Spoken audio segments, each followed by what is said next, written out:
Saudi Arabia, which has exclusively sold its oil using US dollars, is now considering selling oil for the Chinese yuan.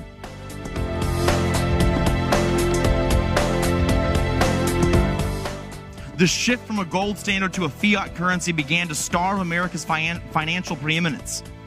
You cannot inflate gold, but you can print money out of thin air. When a currency is built on nothing but paper, it literally grows on trees. With this dramatic shift, America's leverage on the world stage began to slip away. There can be no globalism when America refuses to relinquish its position as the preeminent currency. Countries also think twice before incurring the wrath of the United States when their own financial stability is tied to the endurance of our monetary system. But instead, our inflated, hollow monetary systems have given way to fantastical foreign policy. We have surrendered our financial security as the superpowers of the world wait eagerly in the wings. Our collapse signals their emergence. Saudi Arabia, which has exclusively sold its oil using US dollars, is now considering selling oil for the Chinese yuan. The Chinese Communist Party has been posturing for years to topple the dollar with their tender.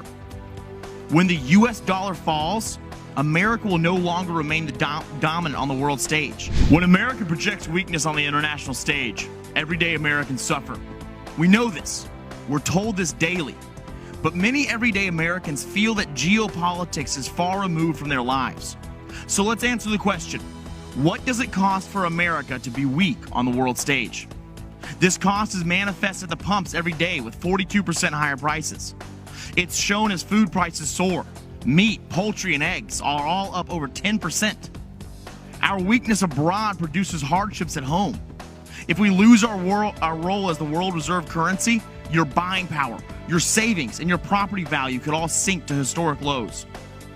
The preeminence of American currency has dominated the global landscape for decades, providing stability as the international bedrock of financial transactions and arrangements. We are the world's reserve currency. We are the standard. But that great financial heritage is slipping away. Our children may soon call the world reserve currency by another name. Perhaps they will know it as the yuan. The geopolitical ramifications of devalued and discarded American currency would not only signal a shift in financial confidence in the United States, it would dissolve our standing among global superpowers.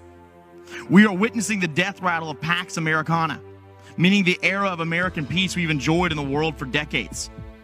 America could lose a war with China without a single shot ever being fired if our dollar continues to be perpetually devalued.